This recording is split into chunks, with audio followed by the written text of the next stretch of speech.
we assume things are nailed on, but you know what? Everyone assumed La La Land was nailed on for Best That's Picture. true. And look what happened there. Oscars 2021. Let's do this. Yes. The Oscars! Good luck to everyone. I hope I win, though. Yeah, I think this year's got a few more open races to go. If I take 18, I will be happy. I'm going to get 19 out of the 23 right.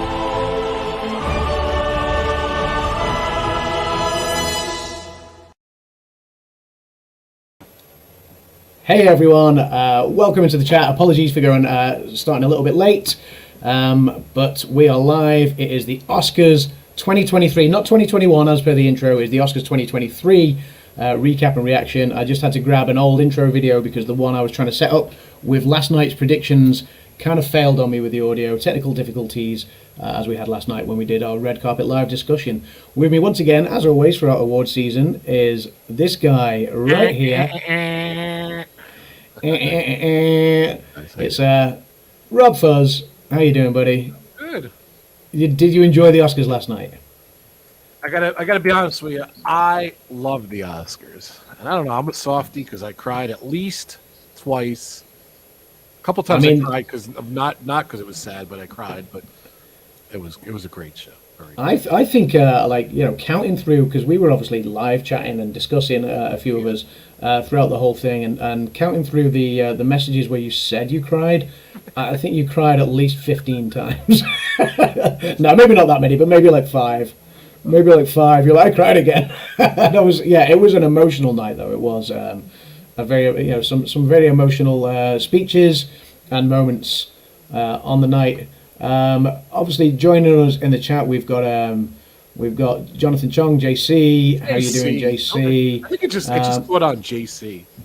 JC, he's given away his score already, but we're not going to go with the score just yet. We'll get to that bit. We've got Grace, A, B, C, D, E, and F. We've got K. I'm working, so I can't chat, but I'm listening. Welcome, K. And yeah, obviously JC. Yeah, it was oh, wait a minute. We've also got someone who's not been around much during awards season, but making an appearance on Pub Talk for the first time in a while is this guy right here. Who's that? Oh my god, I didn't even recognize him. It's Kitty over there. It's Psycho. It's Psycho, so yeah. Welcome in. I'm chefing, so I'm going to be what's his name in the menu? Film the menu. Oh, okay. So what are you cooking? What are you cooking up, Dan? First of all, I'm cooking a healthy chicken and roasted vegetables because we've got to, I'm on the health kick. I love that. You look amazing, Dan. Yeah, you look. Thank you. Academy Award goes to who looks amazing, DizneyDan with the Z. Well, speaking of looking amazing, obviously, the night obviously always starts out with the red carpet where we get to see the A-listers arrive. Controversial this year, the first time since 1961, or was it in 61 years? I can't remember. You could make up anything. No one. Yeah, I think it was the first time since 1961 there wasn't a red carpet. It was a champagne carpet, which was a huge surprise, and I wasn't a fan. I must admit, it's the most famous red carpet in the world. I mean, at least there was a carpet, and it's great to have everyone back in an auditorium, which is a proper auditorium. They got rid of those stupid, pointless tables. This isn't the Golden Globes or the SAG Awards with a dinner. So they got rid of those casual tables that they had last year, which I was really pleased about. They had the proper Oscars Dolby Theatre auditorium back. But yeah, the everyone looking glamorous, a bit like Dan down here, looking absolutely stunning. You don't want to look. You don't want to look at me. I'm all hot and sweaty. Or just hot. No, sweaty. Yeah. Who are you wearing, Dan? Yeah, who are you wearing? Welcome in, Blue and Cheese, and welcome in, Noah. Noah. Yeah. No, by the way, spoiler alert: Noah beat me this year. Good job, Noah. Or tied. Wow. Well, we won't let slip people's scores just yet. Some people know them already, but yeah, we won't let's I let the don't. scores. But I we don't. did. I thought I walked it. Oh wow! Okay, so we'll see how you fared, Dan.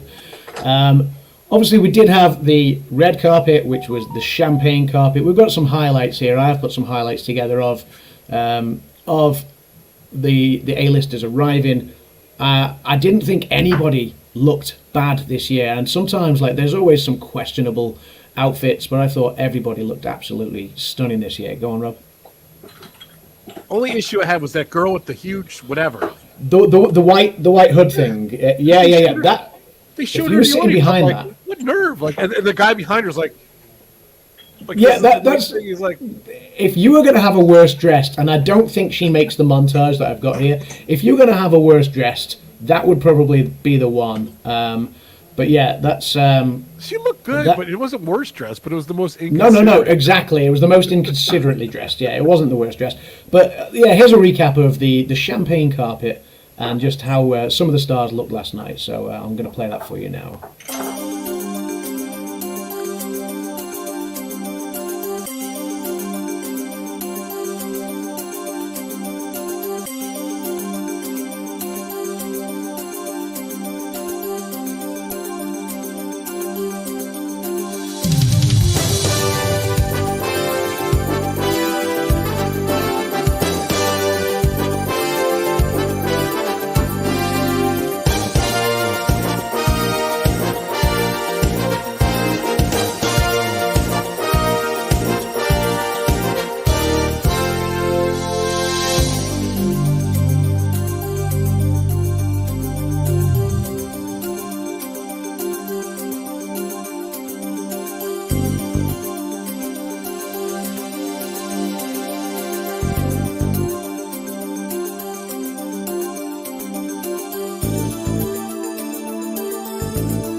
It's the Little Mermaid.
So there we go. I was Rob doing the in Natu dance to that song. If you could do the Natu, I'd be very, very I'm impressed. doing it. So that was the champagne carpet. So obviously, with it being the Oscars and it being pub talk, there's my golden Oscars champagne for the champagne carpet. So Good champagne. It's unbelievable. oh, By the yeah. way, Adam, what was the reveal? What time did you actually go to bed last night? well, officially earlier than I did. So the Oscars finished just after 3:30 a.m. I think. I was sorting a few bits out. It was maybe like 4:15 when I finally went upstairs to bed. But then I had some film work to do myself, so it was 5:30 when I actually turned the lamp off and went to sleep this morning, and then I was up again at 9 a.m. for calls and things like that. So yeah, operating on a little sleep today. So, but I'm okay. I'll sleep well tonight. So, but yeah. So obviously we had the champagne carpet. Obviously, then we went straight into the show. They changed the order of some of the awards this year. Historically, you always have one of the supporting acting awards.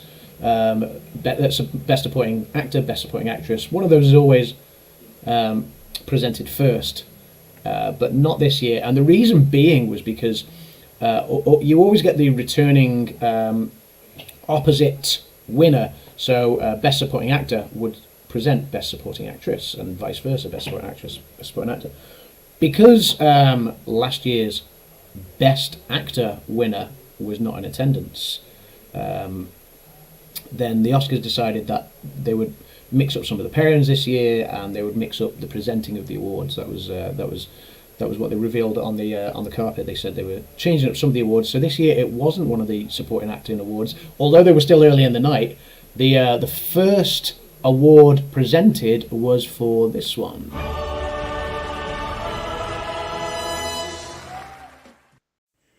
Here are the nominees for Best Animated Feature Film: Guillermo del Toro's Pinocchio, Marcel the Shell with Shoes On, Puss in Boots: The Last Wish, The Sea Beast, and Turning Red. This is my son's favorite category. Nick, come on, hurry up! They're doing the award. It was like, what already? It was one that was quite easy to predict. I think to get the show off with a bang. There were some great films in there this year. Turning Red was great. The Sea Beast was decent. Puss in Boots was a fantastic film, as was Marcel the Shell with Shoes On, which I wanted to win deep down. Although it's not the film I picked. The film I picked was obviously Guillermo del Toro's Pinocchio, which was an absolute masterpiece. And yeah, it took the prize. What did you make, Rob? I mean, you picked this one, right? Yeah, I think we all picked it. Yeah. So, by the way, first off, Jimmy Kimmel, the host, the usual montage, flies in, did an amazing job. His monologue was funny. Dan's cooking. You skipped over that stuff. It was amazing. It's beautiful. Always the same old thing. Of course, I picked Pinocchio. I think everyone did. So it just deserved it. It was a great film. So. Yeah, it was. It was obvious where this was going to go. I mean, Guillermo del Toro's Pinocchio had been taking all of the awards. Did you see any of the films or many of the films in this category, Dan? Or he's muted at the moment. I'm muting because I'm running the tab and I don't want it to sound like I'm peeing. I thought you were earlier. Because I'm holding salmonella. That's the tap going. So I'm just. So I'm not actually urinating, I'm just letting the tap go so that I can wash my hands without turning the tap on with salmonella fingers. No, that makes sense. But I watched a lot of the films. I watched, I think, all but one of the Best Picture nominations. I watched pretty much all of the animated films. I watched a few others that weren't nominated for Best Picture but were more like your Avatars, your Top Guns, all that kind of stuff, which weren't nominated for Best Picture. But I think overall, not too bad. Yeah, nice. And what did you make of Guillermo del Toro's Pinocchio? So with Pinocchio, for me, this was a no-brainer. I think this is Guillermo del Toro's best film for maybe 10 years. Yeah, it was. It was so good. I think and as a Disney fan, and I'm going to say this, and people are going to hate me, I think I prefer it over the original. Wow, there you go. So yeah. Sorry. Yeah, it was. I kind of agree with you. It was really well done. It was really well done. You think some great Del Toro Dan instead of DizneyDan? Yeah, Del Toro Dan. Yeah. So, yeah. JC says I agree with Dan. It was a no-brainer. Yeah, absolutely. I think we all of us apart from Brandon, pick this one. Brandon went with Puss in Boots. Well, he goes but, for always the odd choice, which is why he yeah, always loses every year. Not always. Like Brandon did fairly well last night as well. But yeah, he went. He's he like went with Puss in Boots. So yeah, I didn't hear. he's Dan's rival. So so yeah. So that was pretty much a lock-in. Yeah, they opened up with a lock award for the night, and then the next category was also pretty Can I much say one done. more thing real quick? Yeah, of course. Yeah. I didn't even. It was funny because earlier they were talking about Will Smith. Like I guess they were talking about it on like the pre-show and stuff like that. And I totally forgot about Will Smith during the show. I think that's great. Honestly, it pissed me off so much last year about Will Smith and the famous slap. So, and it was in the monologue, and they did talk about it a little bit, but I didn't even think of that. Like that's why they had the that was a great point, Adam. I wanted to tell you that was a good point. See, Yeah. I was waiting for like Nicolas Cage to like rugby tackle Tom Cruise off the stage. Or something. I know. Yeah, they should have just brought out all the old martial arts actors like I don't know Steven Seagal and Jean-Claude Van Damme. Schwarzenegger. Schwarzenegger, Arnie. Yeah. Anyone comes near him, they're going to attack him. And I was just waiting for like two linebackers to be sitting on right and left of the stage as like a goof. But Yeah. Move on, I'm sorry. Noah says, crazy, it's been 1 year already. The next award presented also a lock, I felt, and that was this one.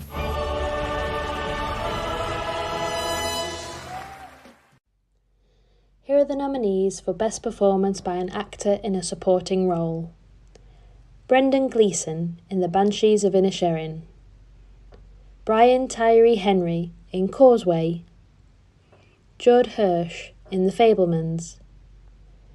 Barry Keoghan in The Banshees of Inisherin. And Ke Huy Quan in Everything Everywhere All at Once. Yeah, this one was pretty much a lock. He'd won it everything apart from the BAFTA, where it went to Barry Keoghan from The Banshees of Inisherin. But yeah, I think everybody went for Ke Huy Quan for this one. It was a no-brainer. Like I say, he'd won everyone's hearts in award season. I know you were. This was where you first got emotional during the night, wasn't it, Rob? Yeah, you know, like the girl from what's it called?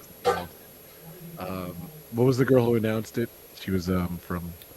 That was Ariana DeBose from West Side Story last year. The way she even read it, like as soon as she said it, she was so excited for him, and she said it like emotionally.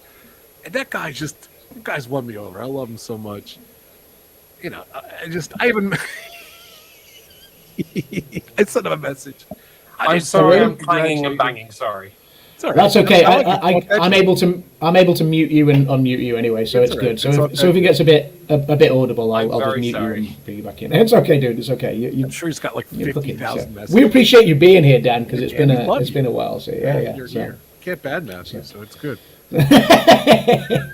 So yeah, Dan, while you're unmuted. Oh no, I can't. Yeah, there we are. I can't unmute you. Yes. Ke Huy Quan, what did you make of his performance in Everything Everywhere? I feel like I'm going to talk about the same thing, everything like all the time. That sounded really weird. Again, no brainer. Like he won like everything apart from the BAFTA, didn't he?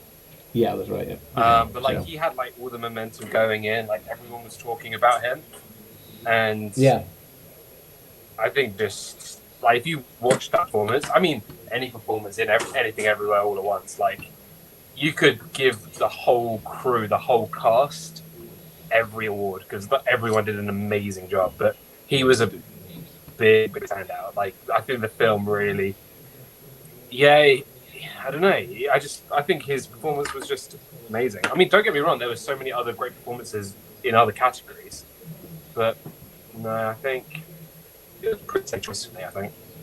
Yeah, I would go along with that. Sticking with the supporting acting categories, the next one, another emotional one of the night, was this one.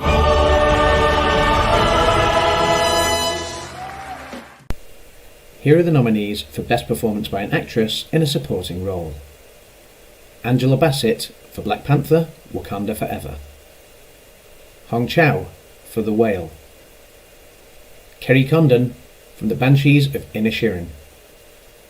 Jamie Lee Curtis for Everything Everywhere All at Once. And Stephanie Hsu for Everything Everywhere All at Once. Okay, so this one, just going into the comments for a moment. Ki Hoi Kwan is great in Squid Game, says Noah. Grace said she was bawling before he even said a word. Yeah, I think just looking at the emotion. JC said he didn't pick Ki Hoi Kwan, but he wanted him to win. Super Fluffy Yeti says, in the last minute before the award was announced, he actually got nervous that he might not win. I wasn't sure he was going to get it, but I cried when he did. And then Noah says, I don't think Ki Hoi Kwan, he's not in Squid Game. No, I don't think he is. I don't recall him from being in Squid Game. So, but yes, so obviously we had the best supporting actress next. This was one that wasn't a lock. Early award season, Angela Bassett was very much in the ascendancy. Later on in the award season, Jamie Lee Curtis started to rise to prominence, and Kerry Condon also took the BAFTA. So it was going to be interesting where this one was going to go. Now, it went to Jamie Lee Curtis, which not everyone picked last night. I think I was the only one that actually picked that. I did. Did you pick that one? I think I did. I've got you down on our sheet as Angela Bassett. Maybe I went back and forth on her. Yeah. But this is the moment Jamie Lee Curtis won the award, and I think this is an interesting turning point of the night. Grace has just kind of made mention to this. Angela's reaction was priceless. So this is obviously when they're doing the nominees before they present the award. And it's interesting, Bill Nighy on the champagne carpet was talking about the award season run and how all of the same actors are generally nominated, or for the most part, and they all become good friends on that circuit. Of course, Angela Bassett had started award season, and she looks stunning, by the way. Angela Bassett had started award season looking like a hot favourite for the Oscar, because she took the Golden Globe, she took the Critics' Choice, and it looked like she was nailed on for the Oscar. Then, obviously, as we got closer to the Oscars, like I say, Kerry Condon took the BAFTA, Jamie Lee Curtis took the SAG Award, and so that blew the Oscars race wide open. And so this really could have gone anywhere. Now, Bill Nighy says they're all good friends on awards circuit because they all kind of support each other, and obviously Austin Butler had won quite a few.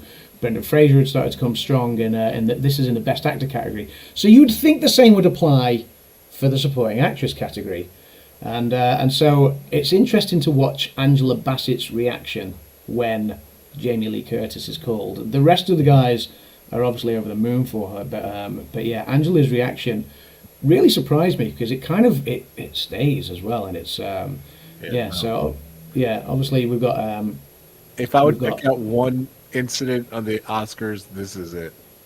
This is all over Twitter today. So yeah, it was interesting. I was going to try and sort of highlight this red ringer, but I didn't have time. But we all know which one Angela Bassett is. She's wearing the beautiful purple get-up. She's on the front row, sitting next to Austin Butler. So she's kind of just in front of the microphones, and this is where Troy Kotzer and Ariana DeBose announce who the winner is. Obviously, you got Angela Bassett there in the top left.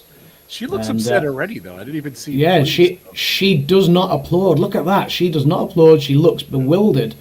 But then it's not just there. You just keep looking, like, the auditorium. Everyone's up.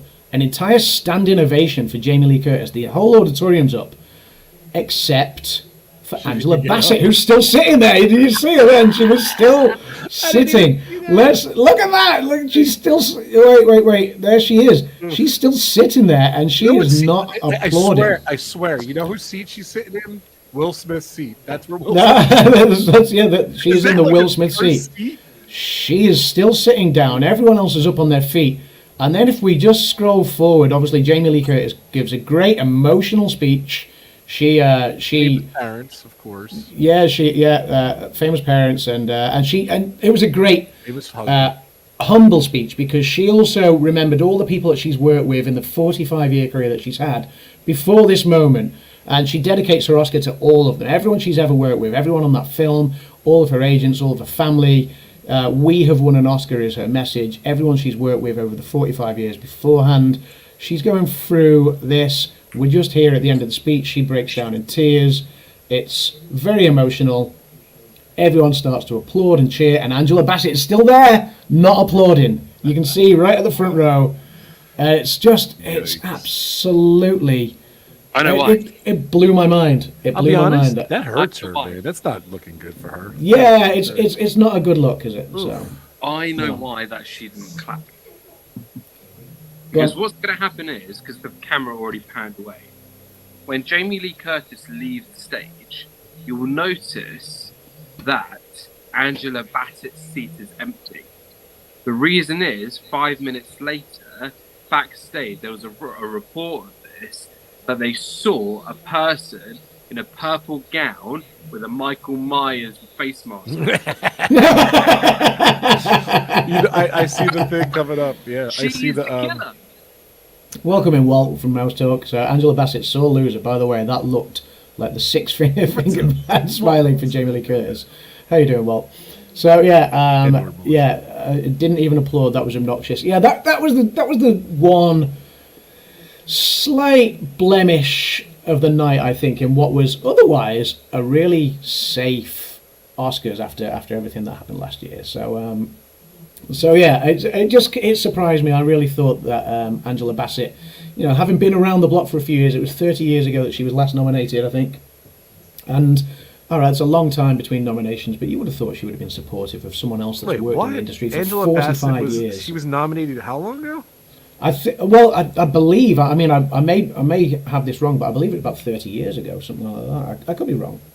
I will say though, in all what? fairness, One sec there. What was she nominated for? I can't remember. Let's have a Doesn't look. matter. It seems that's a little off. I don't know. like, don't get me wrong. Like, her performance in Black Panther was good, but I didn't think it was Oscar worthy for me. There was something about it that just didn't hit me. Like, everyone was talking about it before I saw the movie. Like, Angela Bassett was unbelievable, and she's Oscar worthy, all that kind of stuff before I saw the film. And then I saw the film, and I was like that was a good performance, but I don't think it was like an Oscar-winning performance. For me, it didn't. I don't know. Maybe I just look at it differently, but I think what Jamie Lee Curtis did was better. Yeah, that's fair. That's fair. My point. Yeah, I agree. So, but yeah, so there we go. That was one of the talking points of the night. On my end, the cut off of the hair and makeup awards commercial as he was about to read the winner. I don't think I saw that. So I don't think they cut off any of the awards that I saw in the telecast. The next award of the night after supporting actress was...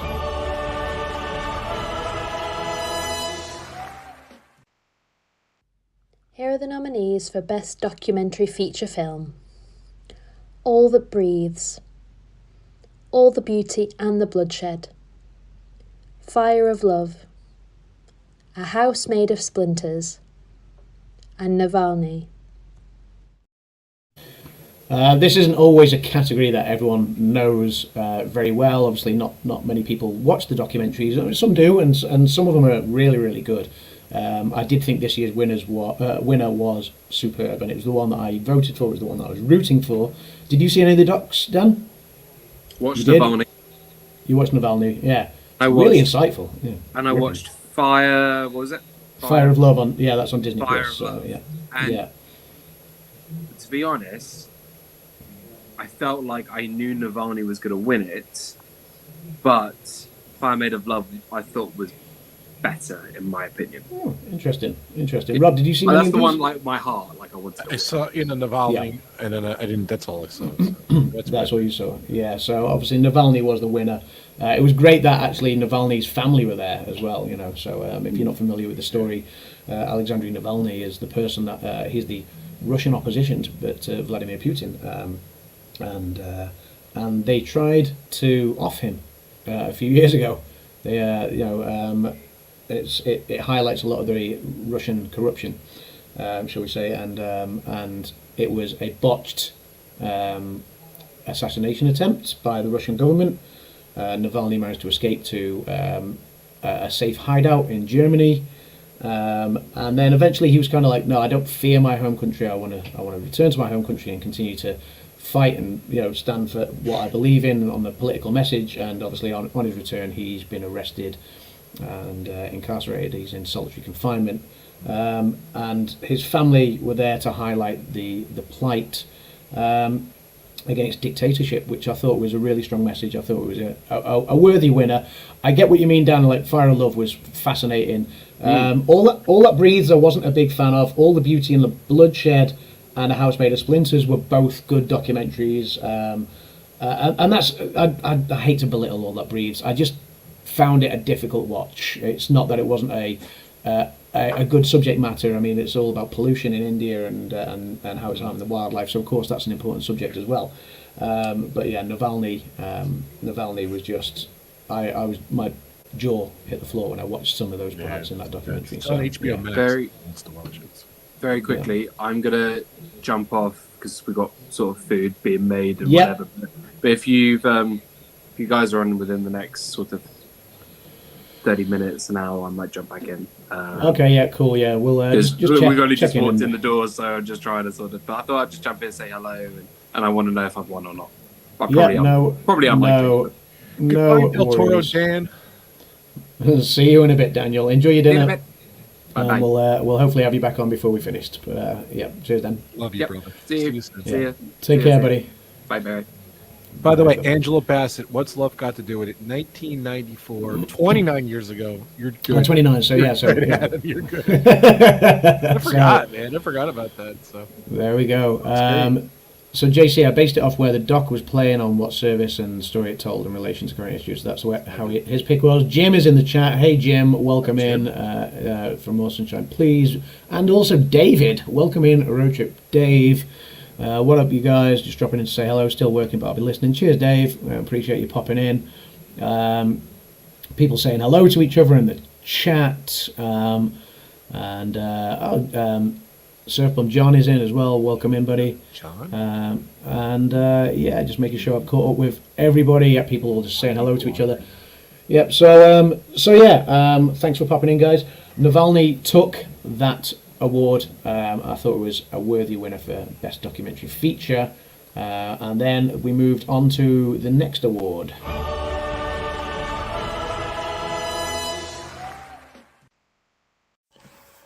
Here are the nominees for Best Live Action Short Film: An Irish Goodbye, Ivalu, Le Pupille, Night Ride, and The Red Suitcase.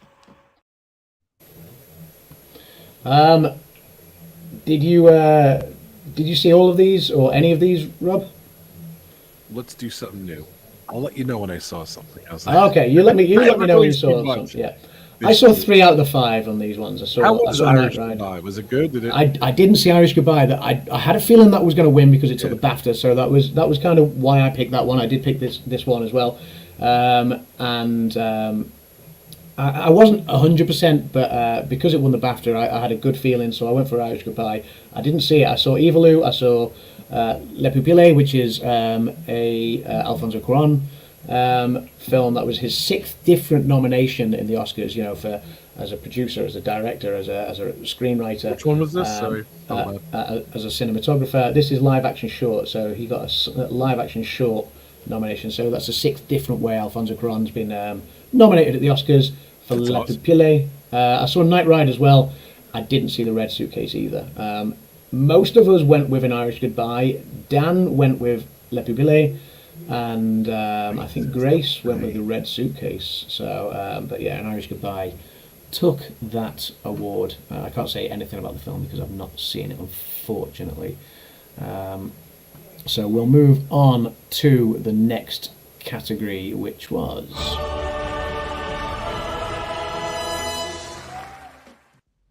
Here are the the nominees for achievement in cinematography.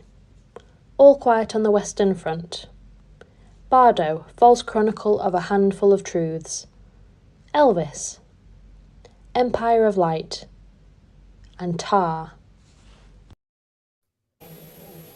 So, yeah, I think this one was pretty much a lock. But maybe only so because RRR wasn't in the running. No, wait, I've gone with the wrong one. I was thinking of a different thing.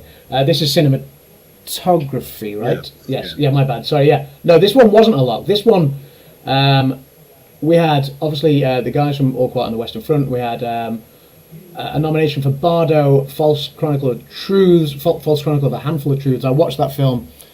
It was a bit of a strange film. Elvis was nominated, Empire of Light, which is Roger Deakins, who famously did that amazing cinematography job in 1917, a few years ago, and Florian Hofmeister from Tar as well.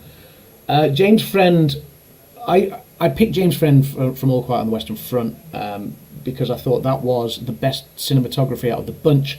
I didn't think all of these films deserved that nomination this year. I thought there were some other films that were more deserving of a cinematography nod, in all fairness.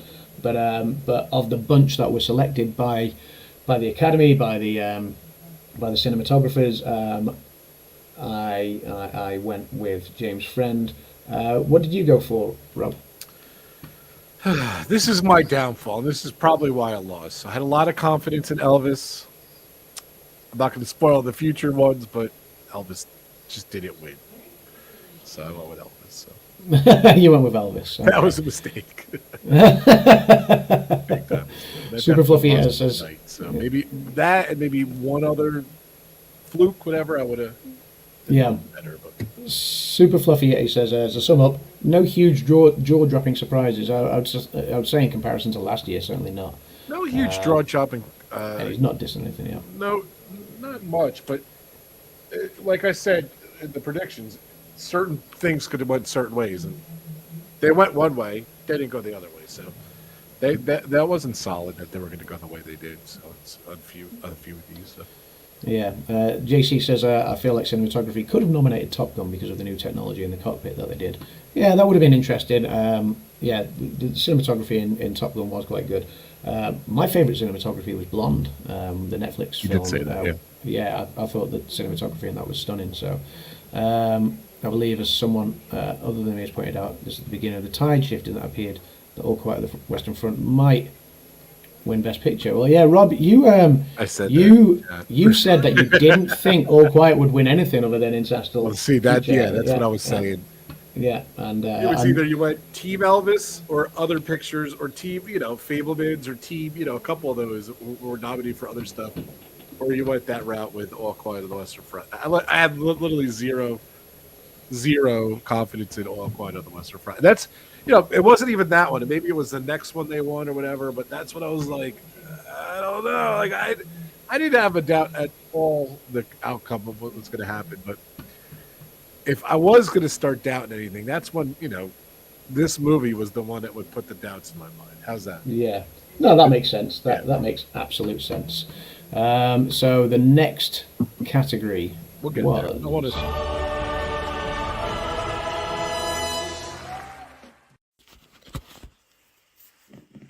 Here are the nominees for achievement in makeup and hairstyling. All Quiet on the Western Front. The Batman. Black Panther, Wakanda Forever. Elvis. And The Whale. Sorry, I didn't mean to cut you off there, buddy. But yeah, so this one, I think this is one that kind of caught a few people out as well. I know, again, you were going Team Elvis on this, weren't you? And so was Grace. I know Grace was a huge fan of the Elvis film and the work that they did, and obviously, to recreate Elvis with Austin Butler, and also the work they did on Tom Hanks as Captain Tom Parker. That was, it was great. It was certainly a great work, but I did think that looking at the nominees, All Quiet on the Western Front, I didn't think the makeup was anything special. The Batman, again, I didn't think the makeup was anything special. Black Panther Wakanda Forever. Black Panther Wakanda Forever, not Black Panda. Black Panther Wakanda Forever. I've been saying this all award season. I've been calling it Black Panda. It's just, yeah. Turn it red. Black Panther Wakanda Forever.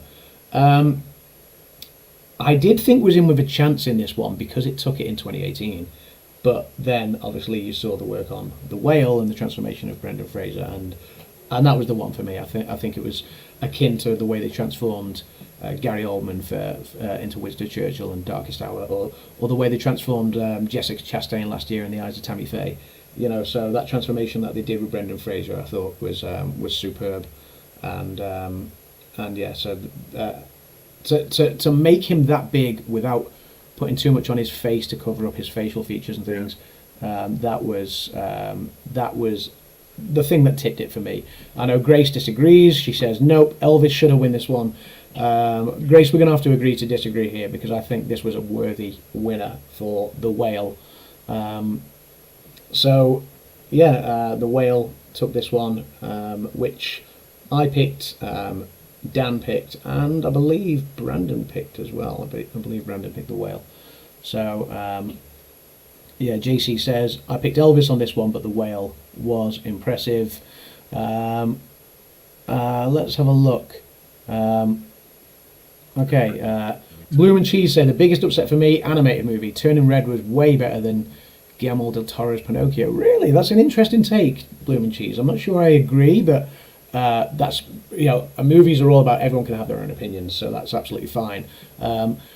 I did think, I preferred Puss in Boots over Turning Red, and I preferred Marcel the Shell with Shoes on over Turning Red, but again, that's just my personal opinion, and that's not to dismiss your opinion. So if you were a big fan of Turning Red and you thought that was the worthy winner, that's a fair enough pick. But I did think the work that they did on Pinocchio was just another level, a notch above. So I can see why that was the winner. But yeah, so where were we then? Hair and makeup obviously went to The Whale. And then our next category, along a similar vein.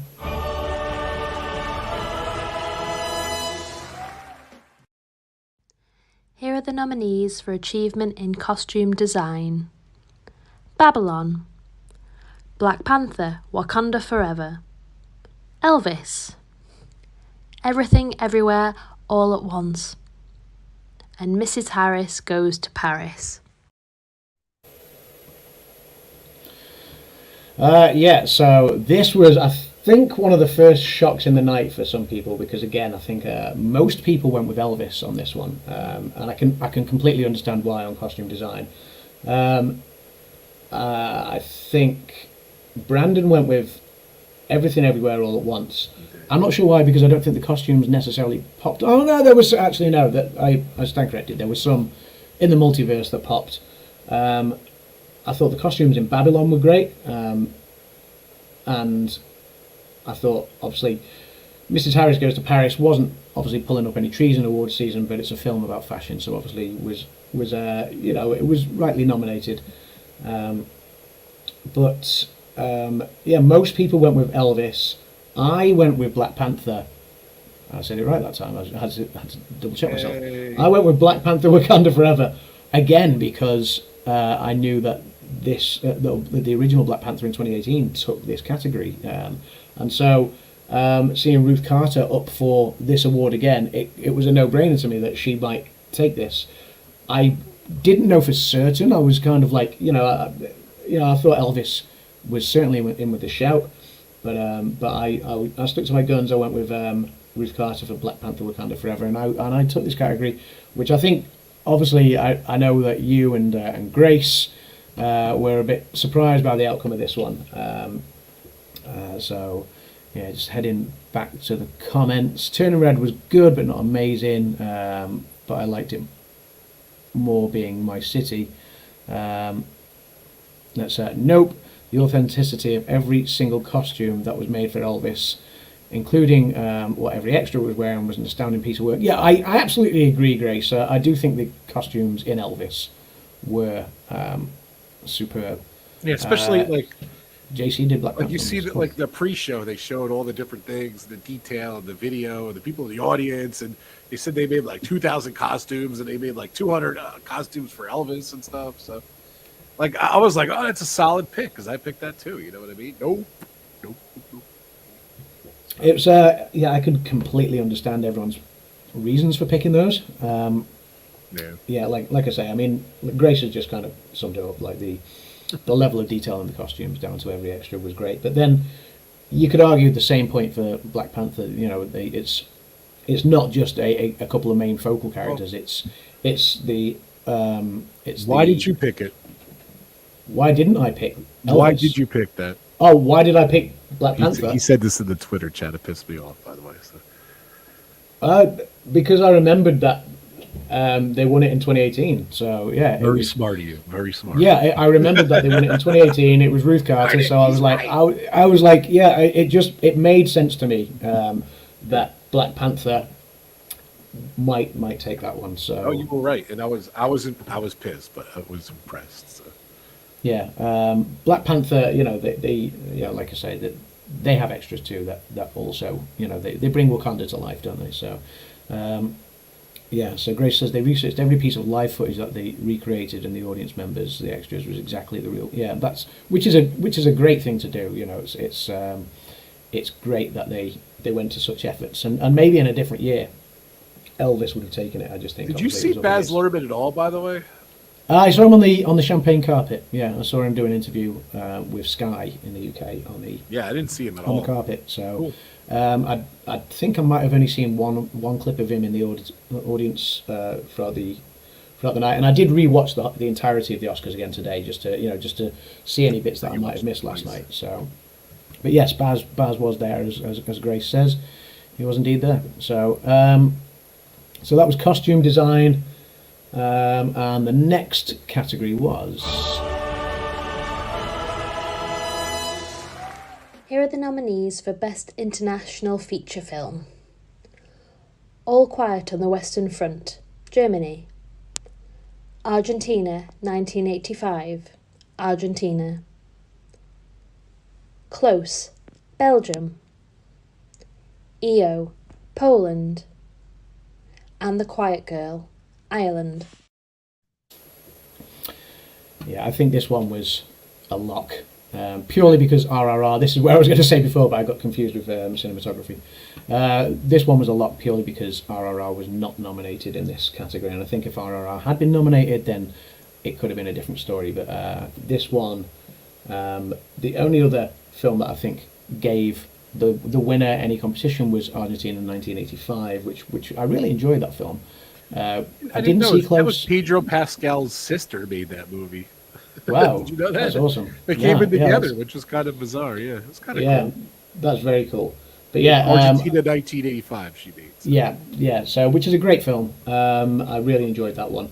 Had vibes of the Trial of the Chicago 7, except you're on the opposite side this time. You're in favour of the prosecutors rather than the defence. But yeah, it was a great film. Argentina 1985. I didn't see Close from Belgium. I saw EO from Poland, which was bizarre. And what was the other one? The Quiet Girl from Ireland. I saw that. That was quite a good film, but nothing stood a chance up against the winner, which was All Quiet on the Western Front. Which you said with that. Yeah, you said it would take this one. So yeah.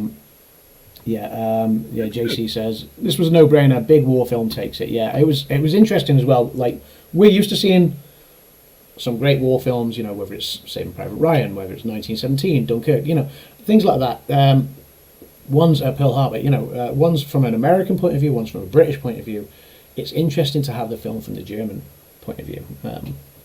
Not World War II. This is obviously World War One, but it's a great story. It's the lies that were told to the people that signed up to go to war. And the harsh realities when they get there, and it's harrowing, it's brutal.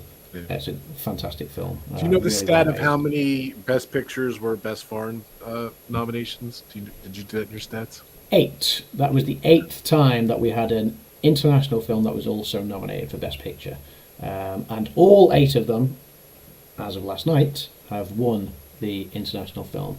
So some of those that stand out as Roma, which won a few years ago, Parasite, Drive My Car, All Quiet on the Western Front.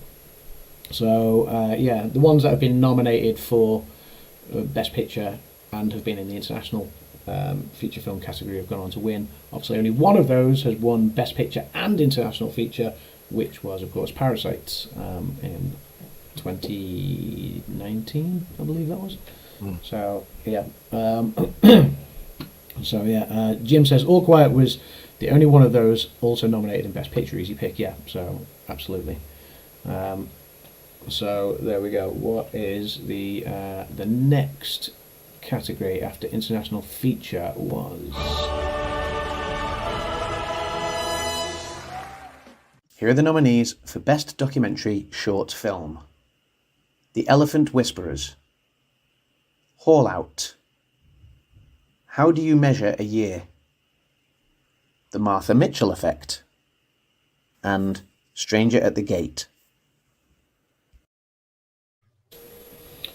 So this was documentary short subject. I think you're the only one that got this one right, Rob. I did. So I've seen 4 out of the 5 here. I saw Elephant Whisperers, I saw Haul Out, I saw The Martha Mitchell Effect, I saw Stranger at the Gate. I really wanted to see How Do You Measure a Year. That's what Brandon went for, that's what Grace went for.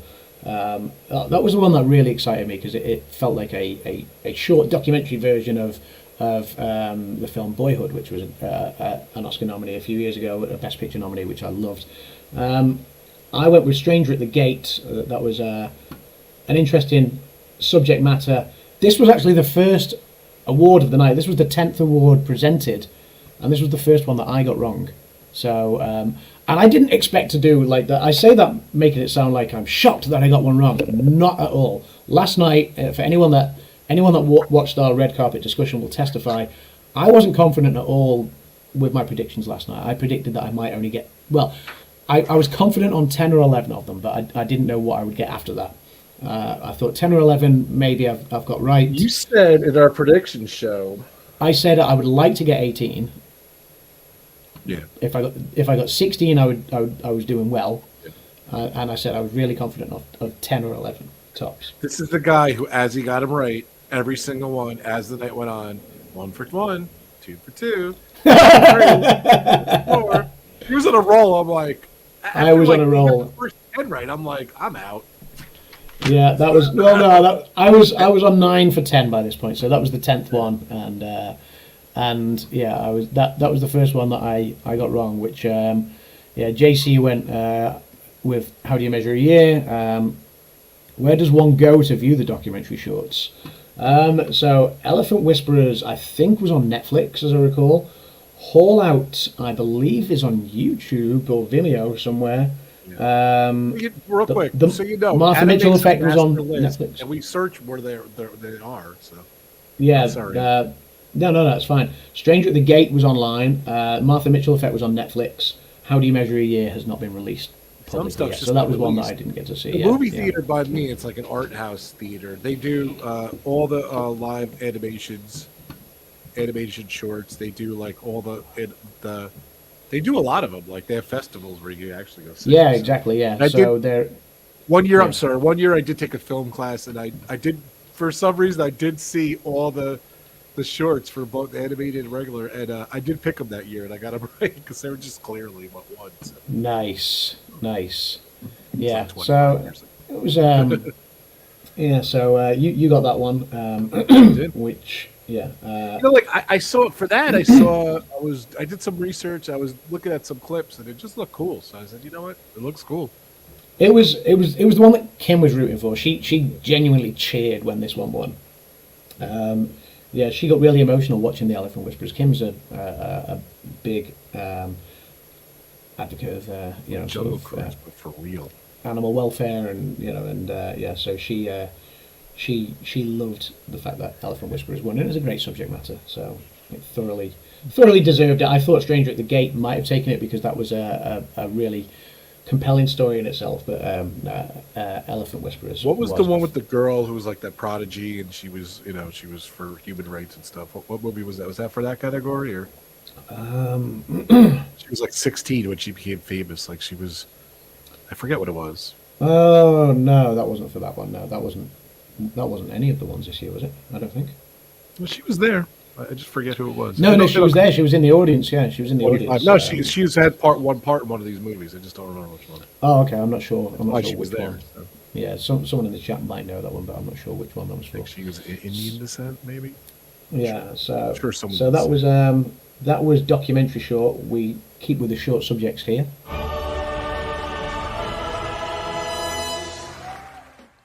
Here are the nominees for Best Animated Short Film. The Boy, the Mole, the Fox and the Horse. The Flying Sailor.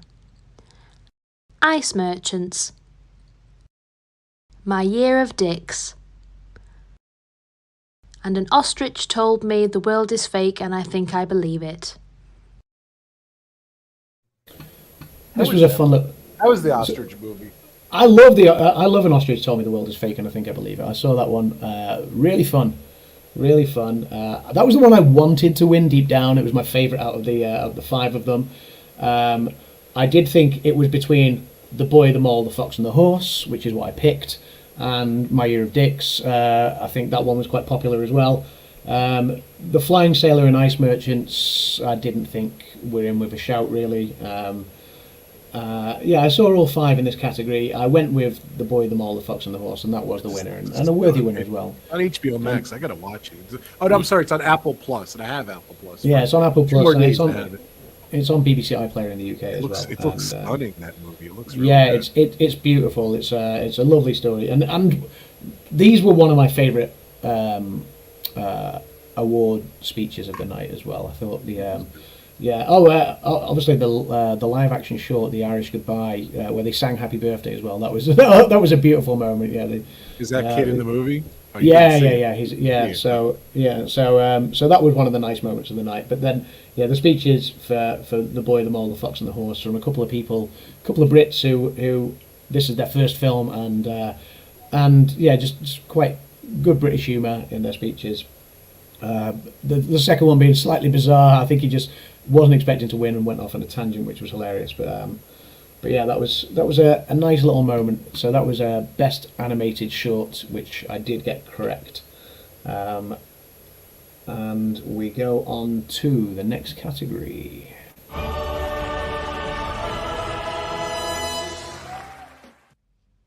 Here are the nominees for Achievement in Production Design. All Quiet on the Western Front. Avatar, The Way of Water. Babylon. Elvis. And The Fabelmans.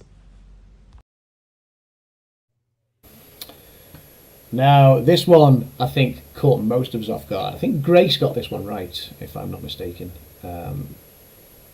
But the four of us regulars on Pub Talk, as in Rob, Dan, Brandon and myself, we all went with Babylon in this one. I really thought Hollywood would root for Babylon, with Babylon being a period piece about Hollywood. A bit like Once Upon a Time in Hollywood, when that won it, when La La Land won production design as well. I really thought that Hollywood would root for Babylon. Nope. That the Academy would know, but no, it wasn't. It was. I was nervous when Jimmy Kimmel took a stab at it and lost $100 million. I was like, ooh, and the crowd went, ooh. Nope. Yeah, that was a very. It was a funny bit. Ooh, moment, like a low blow moment. Babylon was great. Like my two favorites were Babylon and Top Gun. They were fun. They were great movies. So.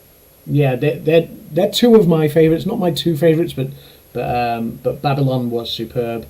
Top Gun was superb. I really like Triangle of Sadness as well, and Glass Onion and Knives Out Mystery. They're probably in my top five this year. But yeah, quick, so by the way, I don't know if someone didn't know, how many of the films have you seen? How many were there, and how many did you see? Just remind 54 in total nominated. I saw 48 of them. So if I'd had more time yesterday as well, but I ran out of time getting things sorted, I would have seen 49. Because you think you'll go back and watch the ones you haven't seen? you don't maybe care. one or two of them. Like I say, I wanted to see How Do You Measure a Year, so when that's available, I do I'll want to try and see watch that. one. Yes. Yeah. I'll be interested to see To Leslie, which was on TV yesterday. I was going to try and watch it before the Oscars, but I just didn't get time. So I'd be interested to see that because I do like to see the acting performing categories, and that was the one of those that I didn't see. But yeah, I saw 48, which was a long slog this year to try and get through so many, but some just weren't available, so I'll have to wait until. Adam, you want to play some video games? No, I watched 4 films today. I can't. I'm on 5. That's basically how. Yeah, it's been working on a film. It's been trying to watch films. It's been working on a film. It's been trying to be a dad or I hear you. Life gets do in the stuff way. around the house. Yeah, do general life, work, balance. And trying to do the thing that I love, or the things that I love, making a film and watching films. So it's been exhausting. The whole. I'm kind of glad it's over now. I'll be quite honest. It gives me a couple of weeks to just kind of go. I mean, don't get me wrong. I've still got a lot of work to do. Which is, like I say, I went to bed at 5:30 this morning because as soon as the Oscars finished, I was going through budget stuff, and then I was up again at 9 for a call, and it was just I've got So, but at least I don't have to try and cram in another 48 films. is the point I'm making. But yeah, so production design that went to All Quiet on the Western Front, which I did kick myself for because when I watched the film, I thought the prop design's really good on this. And then I completely forgot about it because that's one of the earliest films I saw. So Another win for them. Yep, it's third win. Now, I think, right? Yeah, that was its third win. fourth. Yeah, that was its third win. And then so the next one we went. What was it? No, hang on. What did it win for so far? Cinematography, international, and that one at least. So I can't remember if it. No, yeah, that was its third win. After production design, we went to this one. Here are the nominees for Achievement in Music, Best Original Score. All Quiet on the Western Front, Babylon, The Banshees of Inisherin, Everything Everywhere All at Once, and The Fabelmans. Do. That's all I have to say about that one, Rob. I typed that in our Twitter chat. Do.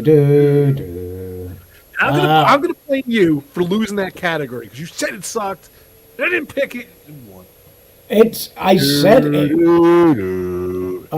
it's a score that I hated, but I could see. Yeah, I could see why it would win. I mean, no, I couldn't see why it would win.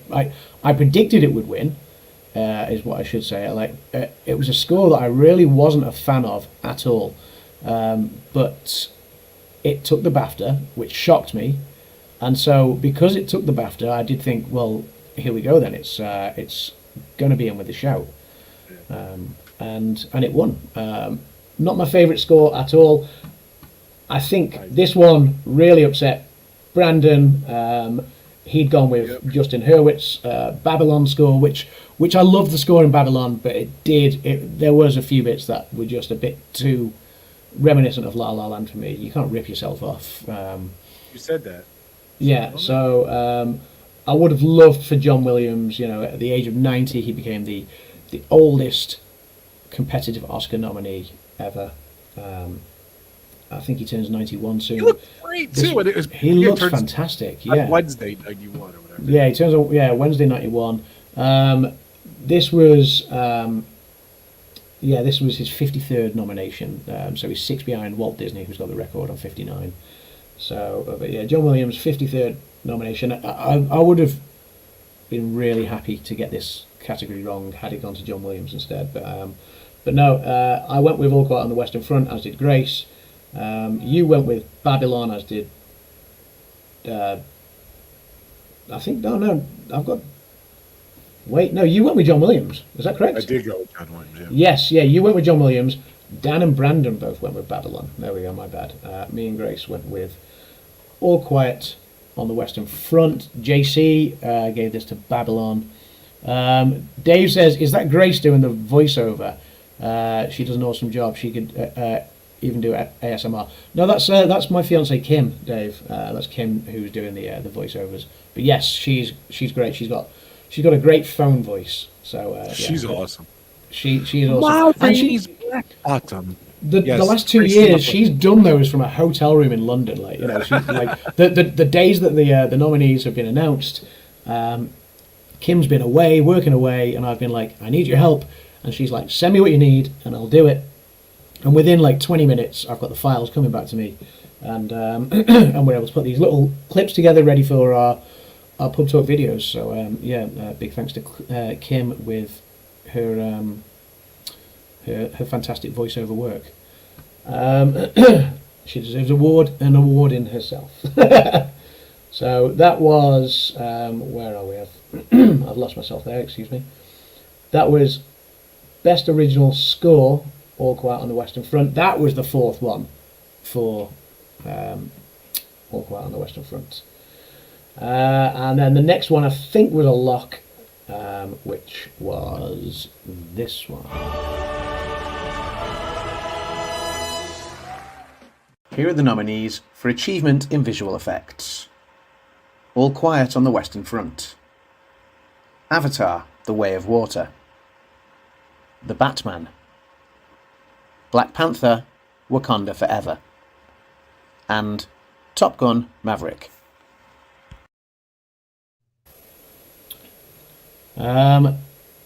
So achievement in visual effects. I didn't think the visual effects were good in All Quiet on the Western Front, but I didn't think they were mind-blowing. The Batman, again, good visual effects, but nothing amazing. Black Panther, you could see that could have done well over the years, and also Top Gun Maverick, but then when it's up against Avatar: The Way of Water, and the amount of time it took them to put this film together, because of they had to develop the technology to be able to do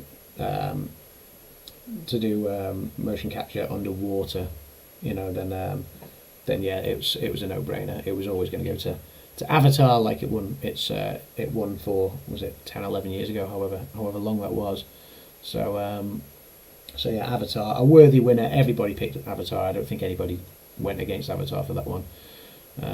Considering how many years Walt Disney had multiple nominations per year, it's a far more impressive feat for John Williams. Yeah, that I completely agree there, Super Fluffy Yeti. John Williams and Spielberg had a great interview with Stephen Colbert recently, broke down into many parts. I'll have to try and find that. As I said, it blew it out of the water. I like that, JC. Yeah, good play on words. Yeah, completely blew it out of the water. As Jimmy Kimmel would say, John Williams still scores.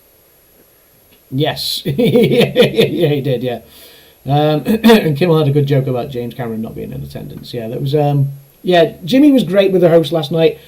He didn't do many skits. I think he had to play it safe. I do wonder if the Academy asked him to play it safe after last year.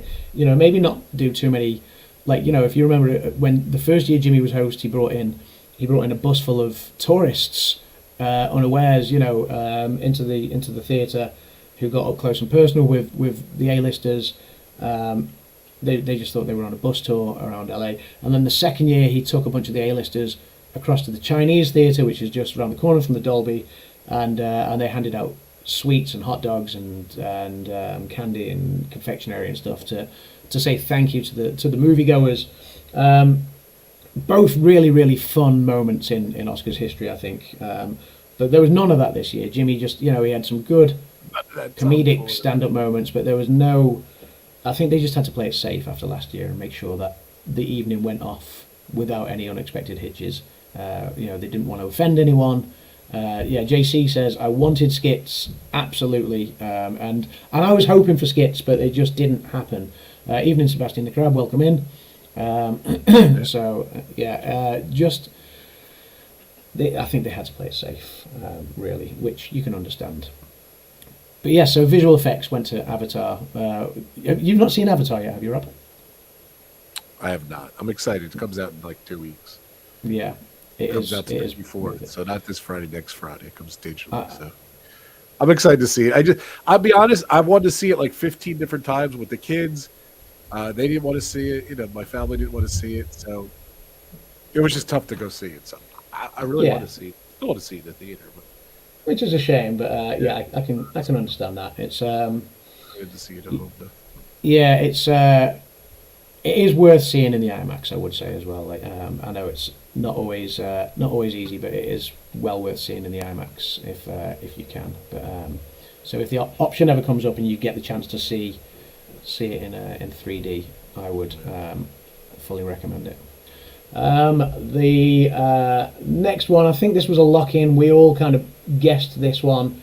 Although I did hope that it would go to a different film, but the next one was one of the writing awards, and that was for...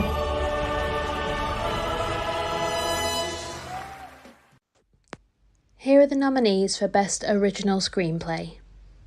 The Banshees of Inisherin, Everything Everywhere All at Once, The Fabelmans, Tar, and Triangle of Sadness.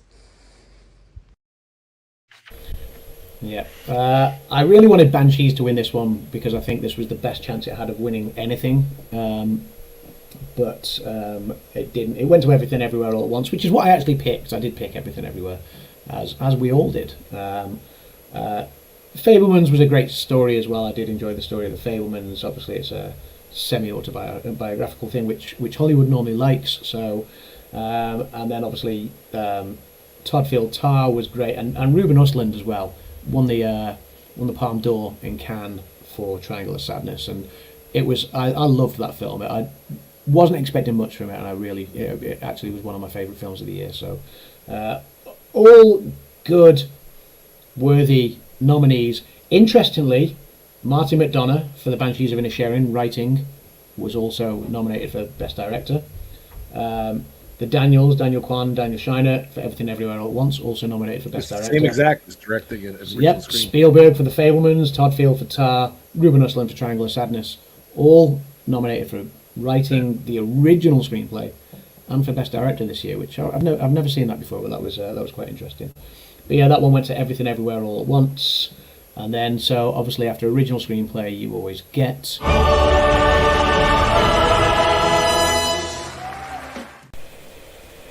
Here are the nominees for Best Adapted Screenplay. All Quiet on the Western Front, Glass Onion and Knives Out Mystery, Living, Top Gun Maverick, and Women Talking.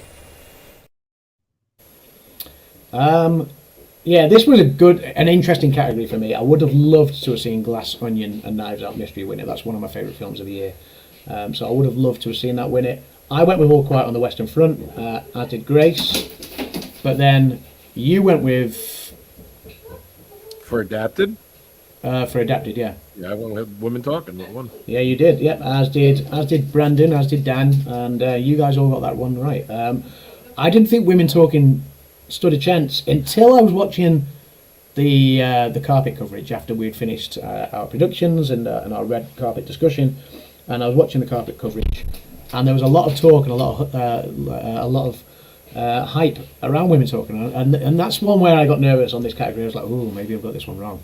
The BAFTA went to All Quiet on the Western Front, and there was a great story behind Leslie Patterson, who was one of the writers of All Quiet on the Western Front. You know, she bought the rights to this 16 years ago, and this was a 16-year project. She was a former athlete.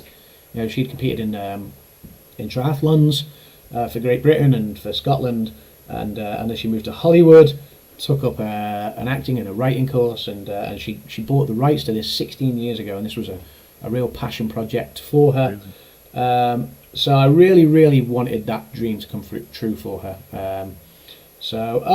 Grace, sorry, I've got your old predictions down in front of me, Grace. Grace changed hers then to Women Talking, according to, I'm guessing, because I've got Grace's original pick as All Quiet, but...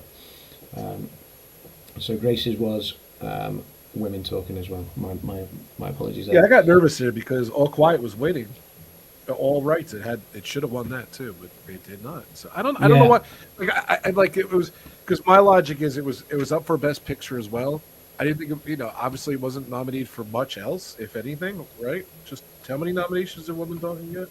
Women Talking was two nominations, and that was Best Film. Yeah, I figured. For some reason, this piecemeal kind of thoughts this year. And I was right sometimes. I was not right a lot of times. But I figured they'd just give it a woman's talking for that. And I was right. So that gamble paid off. So. Yeah. Yeah. It's a good story as well. Like it is a good adapted story. It's based on. I mean, it's a Canadian story, but it's based on actual true events that happened in a Mennonite community in Bolivia. So it's a story that deserved talking about, I think. So I'm glad it was told. It had a great ensemble cast with some really good standout performances actually that perhaps could have actually garnered nominations themselves. So maybe Women Talking deserved more than just the 2 awards that it got. So it is nice to have seen it taken something, absolutely. But okay, after that one we had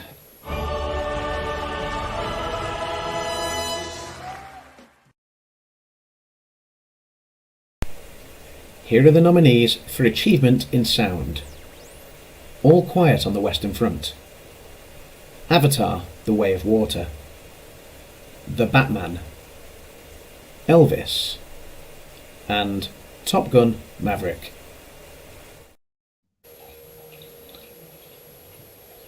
Achievement in sound.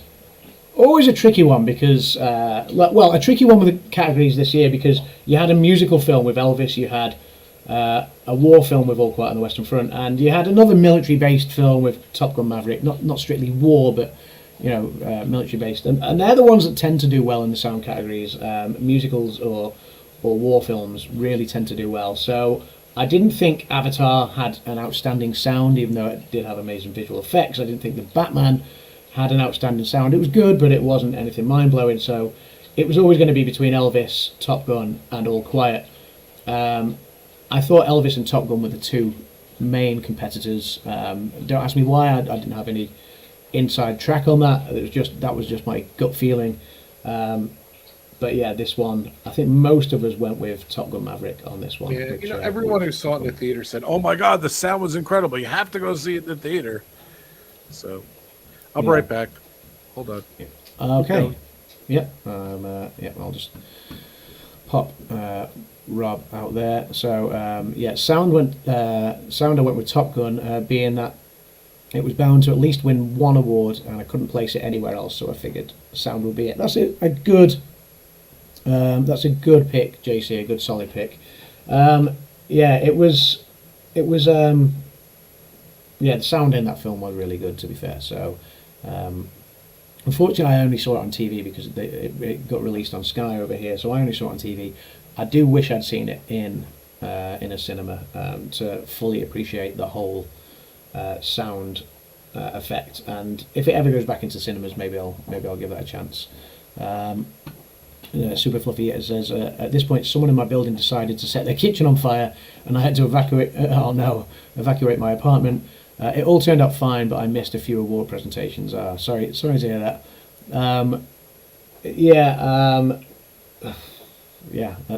As long as everyone was okay, that's the main thing. That's it's the awards, you can always replay them on YouTube and things, but obviously someone's apartment and personal possessions you can't get back so easily, memories and things. So as long as everyone was okay, that is absolutely the main thing there. So that was sound, which went to Top Gun: Maverick. Our next category was, and this one was going to be very interesting, so this was our next category.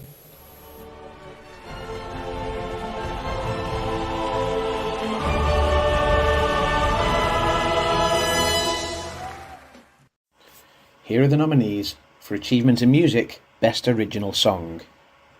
Applause from Tell It Like a Woman. Hold My Hand from Top Gun: Maverick. Lift Me Up from Black Panther: Wakanda Forever. Naatu Naatu from RRR. And This Is a Life from Everything Everywhere All at Once.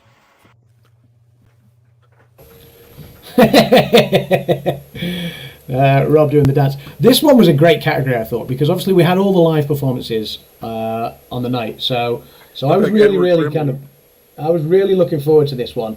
Obviously, you had Diane Warren, 6 years straight. She's been nominated, the 14th nomination. You kind of a little bit rooting for her, but who was singing the song? I can't remember who performed with her. Why interrupted say Diane Warren and thing? And I'm like, all right, I get it, but shut up, sing the song. Yeah, so you kind of, I feel sorry for Diane Warren because, like, again, you know, like, nominated, but I felt like she didn't really stand a chance when she was up against Lady Gaga for Top Gun Maverick, which was great, Rihanna for Black Panther Wakanda Forever, the song from Everything Everywhere All at Once, the live performance of it, really, I didn't think was a great performance. I remember Kim watching it and going, this is nominated? Why?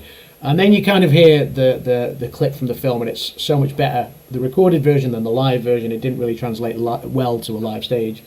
But what I think, you know, really one of the highlights of the night was the actual performance on stage of Natu Natu by RRR. I didn't pick this one in this category. I went with Lady Gaga. I thought she was going to win it because it's a great song. But you guys all went for RRR. That one won it. And it was a great performance. It was one of my highlights of the night, seeing that live performance. It's a great moment in the film. It's a long film, over 3 hours long. It's a Hollywood film with lots of dancing and lots of over-the-top stuff and, you know, colourful musical numbers, and Natu Natu being obviously the big one. And it's a great moment. I mean, Kim watched that performance again today, and she said, "I want to see the film just based on that." You know, even though that was the only thing that was. So it's really long. Yeah. So. I don't want to see the film based on that. That's really long. So Grace says, you know, I voted for Gaga even though I know she wouldn't win. Her stripped down performance was fantastic. Yeah, absolutely. I loved Gaga's performance last night. Rihanna's was good as well, but I thought Gaga's performance was fantastic. And I thought RRR's performance was fantastic. So my mother said the same live was even lower quality, that made it even weirder. Yeah, I think Kim's exact words were, this song is as weird as the film. When it came to, that's regarding the song from Everything Everywhere All at Once. But yeah, so that was that was Best Original Song. So that left 5 categories left in the night. The 4 big ones, but before the 4 big ones, we had this one.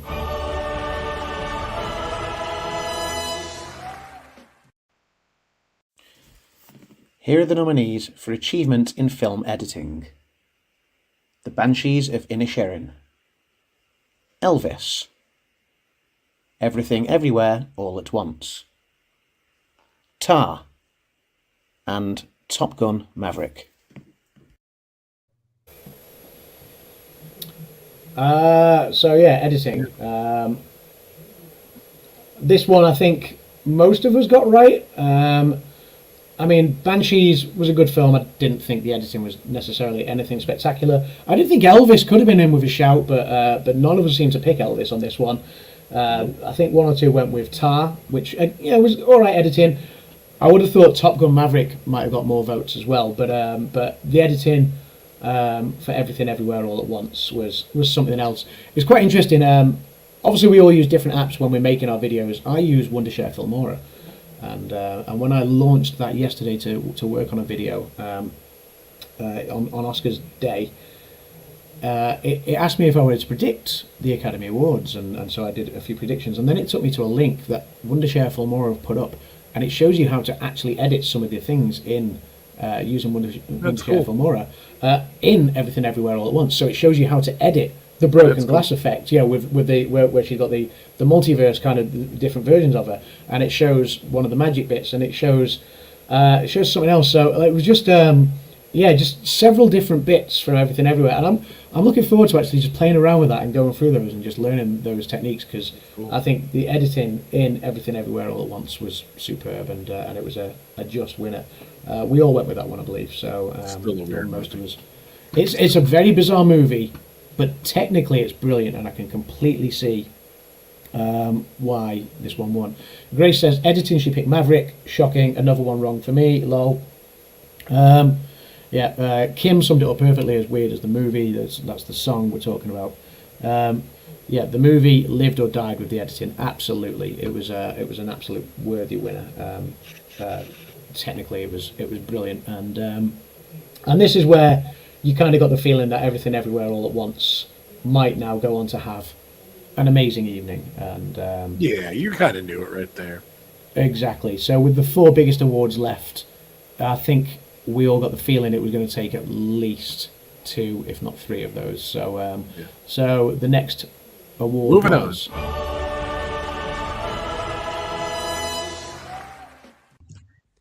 Here are the nominees for Achievement in Directing. Martin McDonagh for The Banshees of Inisherin. Daniel Kwan and Daniel Scheinert for Everything Everywhere All at Once. Steven Spielberg for The Fabelmans. Todd Field for Tar. And Ruben Östlund for Triangle of Sadness. I feel bad. Spielberg, like that movie got 0 buzz. It got 0 anything. Again, it was so funny because if you watch like the stuff in the beginning, I just want to say this about The Fabelmans real quick. Like they show the ending, they show like bits and pieces of the movie. It looks like a great movie, and then you see it, you're like, I don't like it. I know you liked it. I know Brandon loved it, and like I wanted to love it. I love Spielberg. I love John Williams. I'm the same, yeah. I'm the same. I would love to see so much more. I know Spielberg's story. He's like my idol, and I'm the same. I would have loved to have seen Spielberg win it because Spielberg. Yeah. Same as I would have loved to have seen John Williams win it because John Williams. And that's probably the reason why. And then I'm just picking my favourite filmmaker and not picking a vote based on merit. So I got this one correct. I thought the Daniels were going to win it for Everything Everywhere All at Once. All of us went with that one because unless you've been living under a rock, you wouldn't go with another one. Banshees was good. I enjoyed it. I thought it deserved to win something. Spielberg, love Spielberg. Todd Field, Tar, that was good. Ruben Östlund as well. I would have loved, like if he'd taken this as well, that would have been superb. But no, it was always going to go to the Daniels. We all went with that one. And so I kind of this was the point in the night where I felt confident then that things were going to go well. Much about them. They were like music video directors. They met at like they were at a camp together that taught like filmmaking or something like that. And they were like, hey, let's I'm jealous of these kids. Let's make some films ourselves. And they made music videos and then out of nowhere. And they're the 2 hot new directors, whatever. Yeah, and the pitch that one of them made, like to say was basically, I want to put my mum in the Matrix, and that's what they did. That's like so. Michelle Yeoh was based on Daniel Kwan's mum, I believe. And that's why she's the mother in the film, and why the film is so trippy. Is putting his mum in the Matrix. Yeah. Kay says, I'm not surprised it won so many awards. But at the same time, I wonder why it did Everything Everywhere. I didn't think it was that great, but I'm a simple gal. Kay, I'm completely with you. I wasn't the biggest fan of Everything Everywhere All at Once. I found it very humorous. I laughed at it a lot. It was a bit crazy. The end, I kind of went, huh. And it took me a while to kind of figure out the overall meaning. I'm still not sure I have figured that out. I can see, though, it's a technical masterpiece. Really what it is. Yeah, it's family, it's love. It's a technical masterpiece though, and that's why, like the editing, the acting was great in it, and it was so fast paced and crazy, and maybe not everyone likes that. A complete opposite to last year's Power of the Dog, which everyone thought was going to swoop everything though. So, by the way, the movie came out last April. Like that's very rare. It's done so well, so early. And I give Brandon props. He saw that movie. He's like, "Oh my god, that movie's amazing! It could win Best Picture." Like he said it last April when he saw it. And I'm like, and it went. But I think I finally saw it in like November, December. I was like, "Wow, it's tough to sit there. It's very bizarre." And having a middle-aged woman save the universe, awesome, absolutely super fluffy, and a mum, mums are the superheroes, I guess. Yeah. As Michelle Yeoh said, we wouldn't be here without our mums. So yeah, it's my last little bit on what you were just saying, Rob, was obviously Everything Everywhere came out in April, then Elvis, Top Gun came out in May. Elvis came out in June, and it was just like normally the films that do well in award season come out in like November, December. That's you know, and so it was such an interesting shift away from just that. like limit it, release it, and then it'll come out eventually, whatever. But based on the Oscar buzz, but things have changed. You know, we're in a different world now. There we go. So, so Grace, you might want to grab a cushion to hide behind here. So the next award of the night was.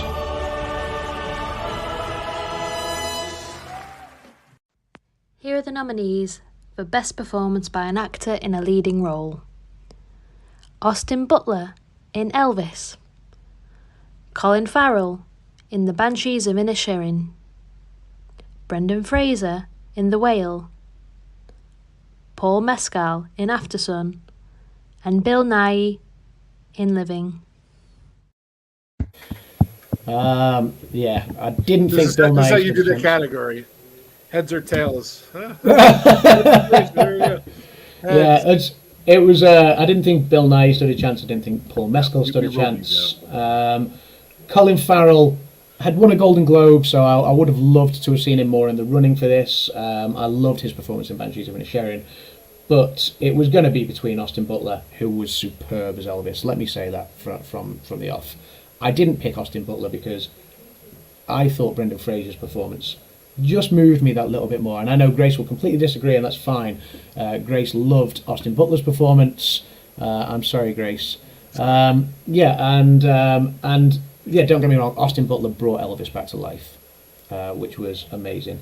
Brendan Fraser, though, as a father of a teenage daughter, and what he's fighting for in the movie with his teenage daughter, it moved me to tears, I'll be quite honest. So I went. That's the reason I picked Brendan Fraser. And obviously Brendan Fraser. I didn't like the Whale at all, but yeah, that's why I didn't pick him. But I went with my heart, and probably Buzz, and he was it's kind of like Austin Butler, and then Lisa Marie Presley dies, and then Brendan Fraser wins, and it's just like literally like a ping pong match back and forth. So yeah, absolutely. I don't know. I just felt towards the end here. I don't know.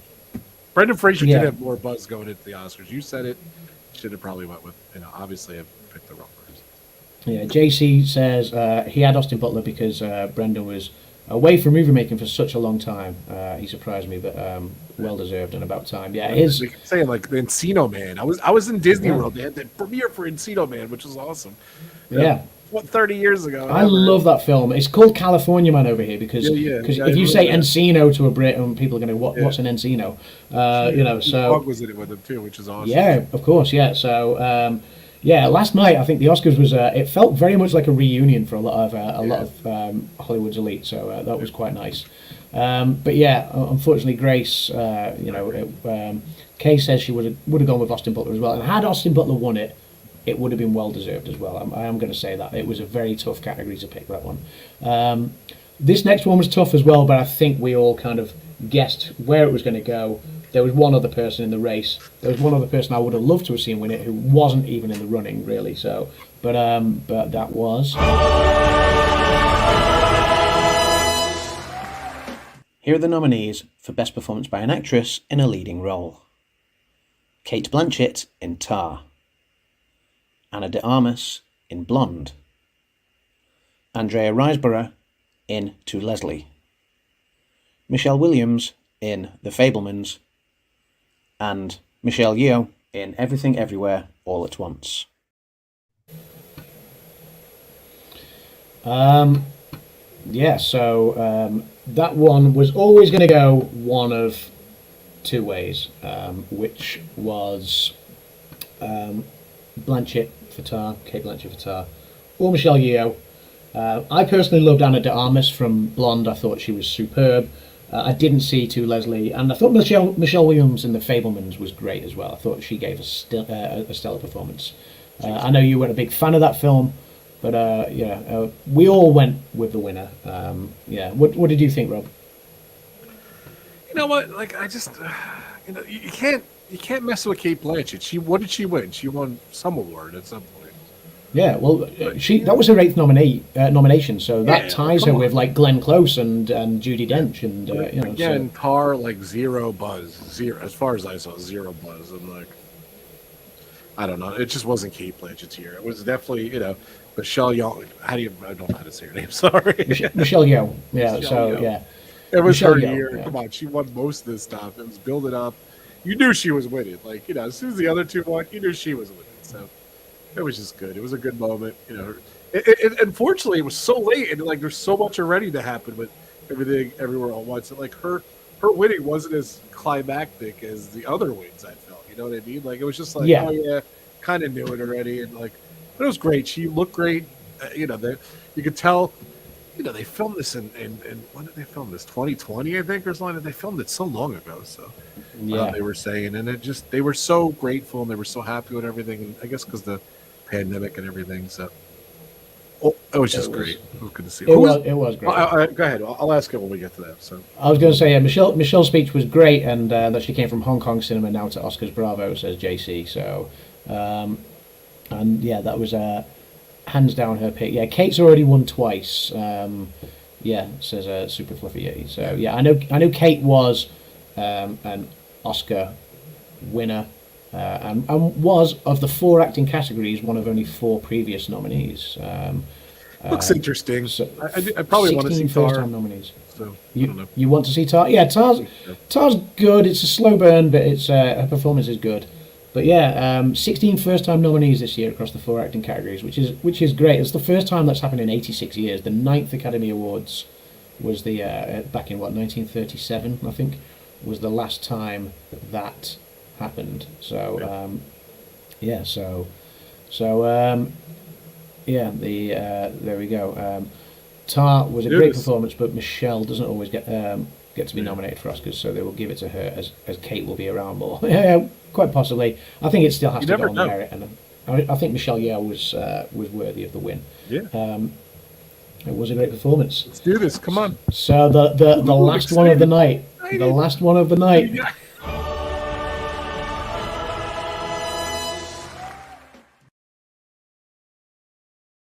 Here are the nominees for Best Picture. All Quiet on the Western Front. Avatar: The Way of Water.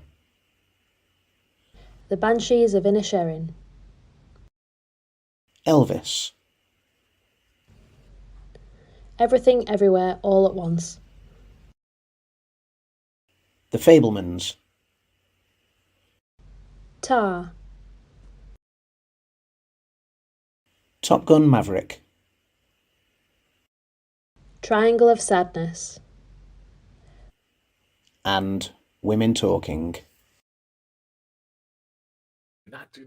Oh, sorry. I just get excited. I'm doing the not do dance again. I'm rushing here. I'm all excited. Let's do this. The Natu dance, and we'll just add in some of the highlights from the entire night while we're talking away. There's no audio there, but just while we're talking away. But yeah, so Best Picture.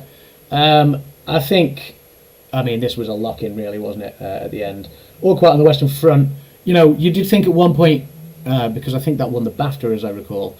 You did think, well, that's it's going to stand a chance here now because it started off early in the night winning some more awards than I think people were expecting. Avatar didn't really stand a chance. The Banshees of Inisherin hadn't won anything else, so it wasn't going to win this. Elvis didn't perform as well as I think people were expecting, so no. The Fabelmans, likewise. Tar, Top Gun Maverick, Triangle of Sadness, Women Talking. It was only going to go one way, and I think we all picked this one. It was Everything Everywhere All at Once. It won the most awards of the night. It won the big awards across like 3 of the 4 acting categories. It had won Best Director. It won Editing. So the only other one that normally makes it a lock would be Cinematography. It didn't win that one, but yeah, it was a superb night for Everything Everywhere All at Once, which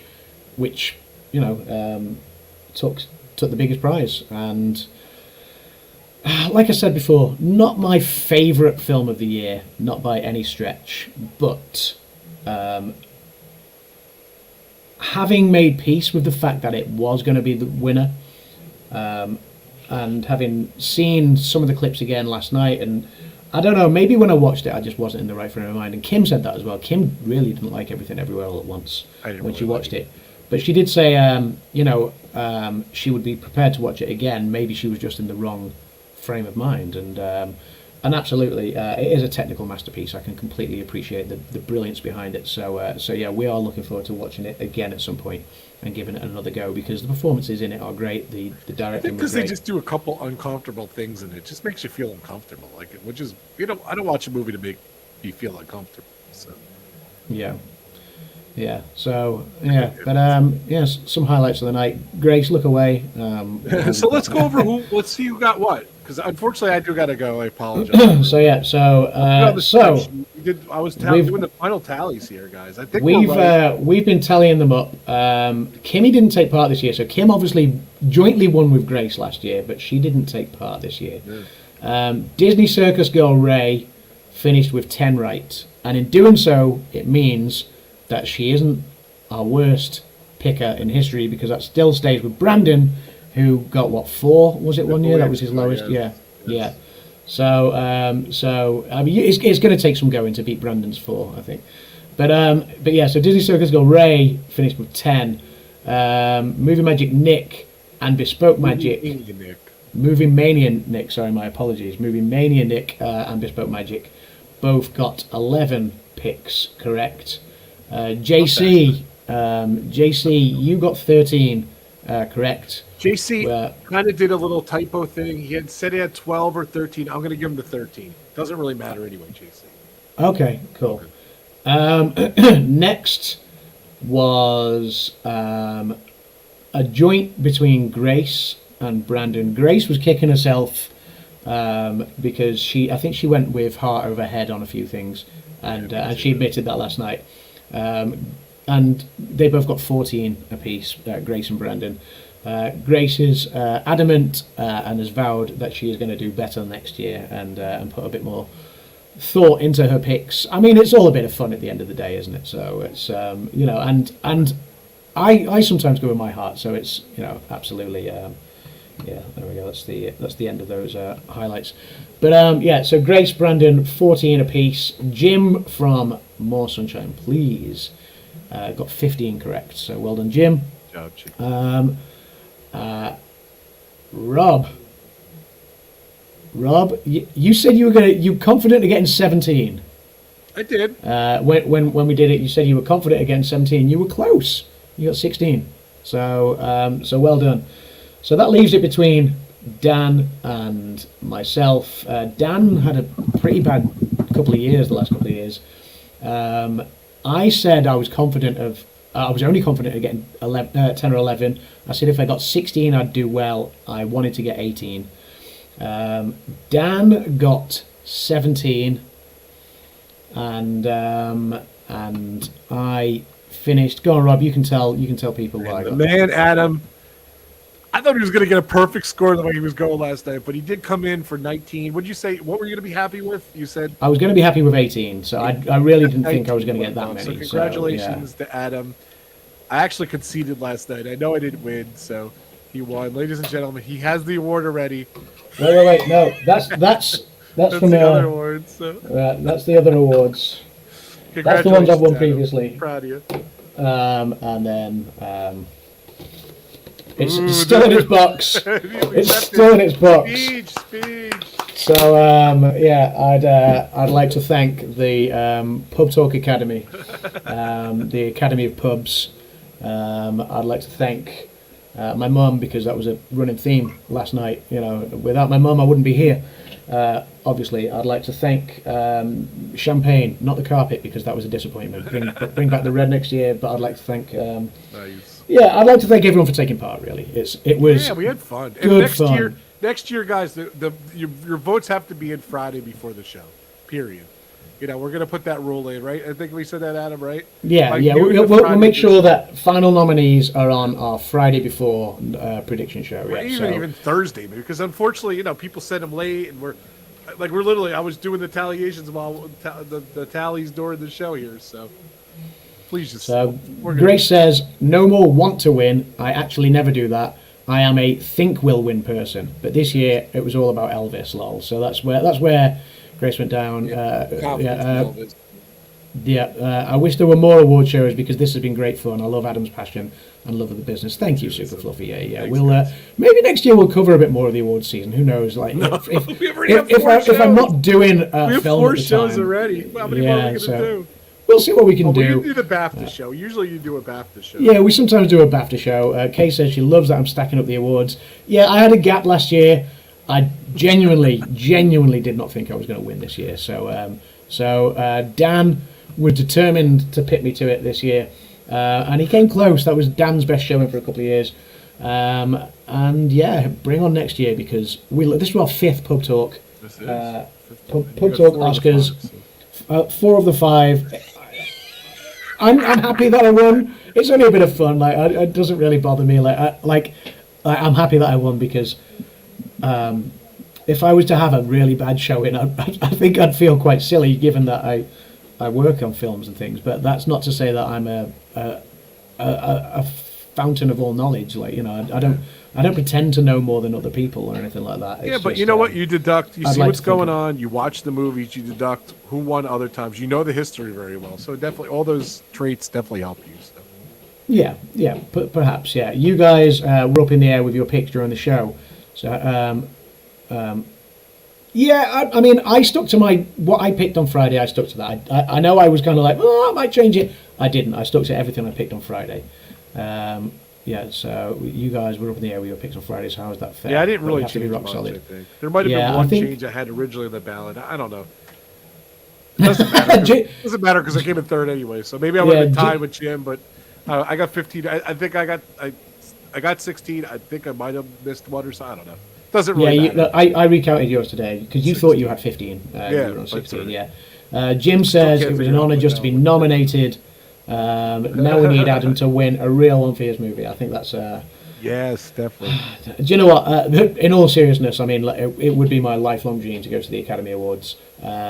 Just to be in attendance, not even as a nominee, just to be in attendance. Can you bring me along as your guest? Doesn't say date. I mean, I've already promised. And I hope Kim's not listening here. I've already promised to take Jessica Chastain. No, I'm joking. I've already promised to take my mum. If like that was a thing that she made me promise years ago. She was like, if you ever get to the Academy Awards, you got to take me. And I was like, yeah, of course I'll take you, mum.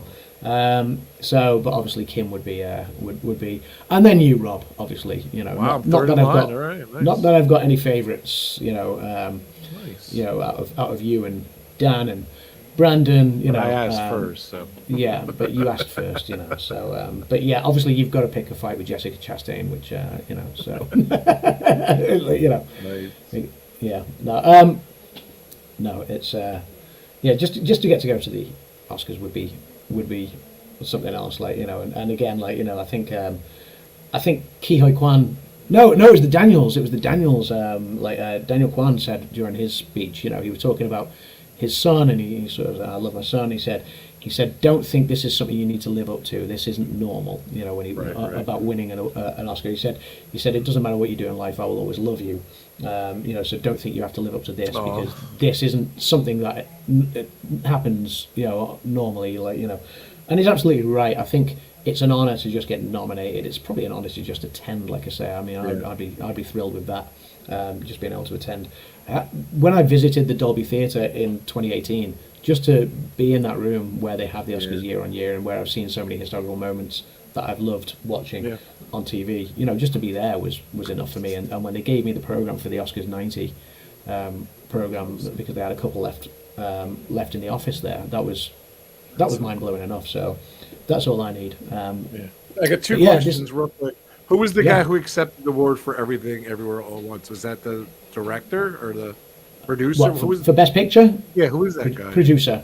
That'd be the producer. So that's where producers win the awards. Best Picture always goes to. What was his name? I had no clue who that guy was.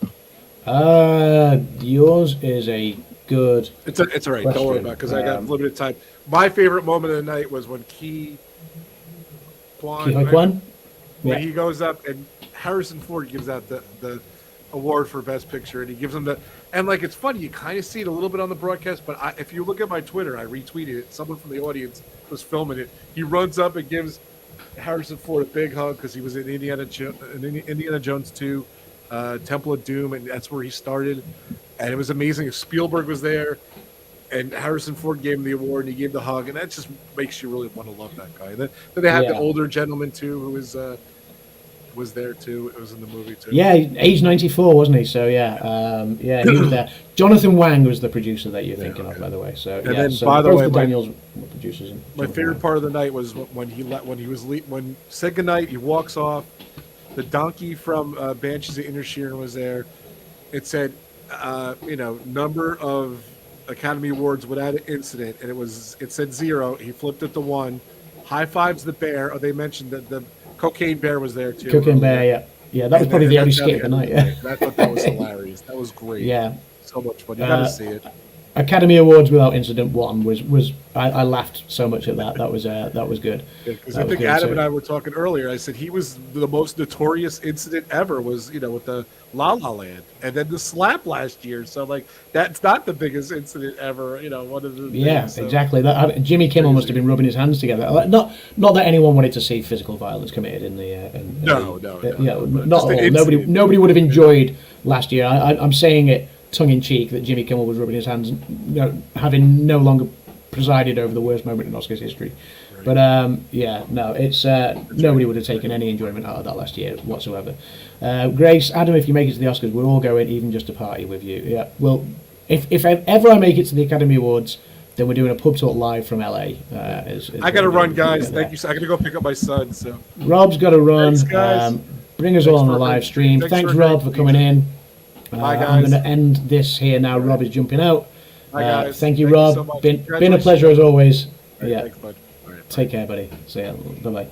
So yeah, it's been a pleasure doing award season. I'm sad it's over, but I'm glad I don't have to watch any more films. Not because I haven't enjoyed it, just because I'm exhausted. As I said earlier, it's been a long slog working on a film, working on everyday life, and trying to watch so many things all at the same time. Jim says, if ever I go to the Oscars, I'll probably get stuck sitting behind someone wearing an enormous hat, or the girl who wore the big hood on her gown last night. Super fluffy yeti. Adam's goal, the nominee. My goal, a seat filler. I'd just take a seat filler, to be quite honest. And the choice to have Harrison present, I think, was deliberate.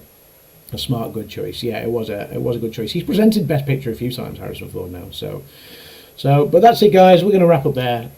It's been a fun award season in the Pub Talk group, and obviously it's been fun to play along with you guys.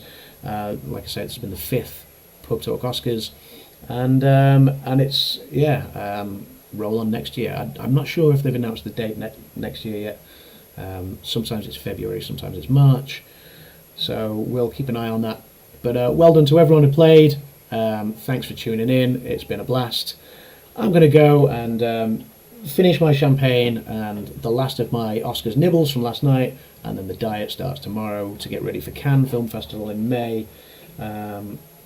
So yeah, I do need to kind of try and get a little bit beach and red carpet body ready for that, so that'll be fun, and I'll try and keep everyone tuned with that. I hope you all have a lovely week and a lovely rest of your Monday evening. And thanks for watching, and we'll be back with another Pub Talk soon. I think Rob was hoping to maybe go live on Friday. I believe it's St. Patrick's Day.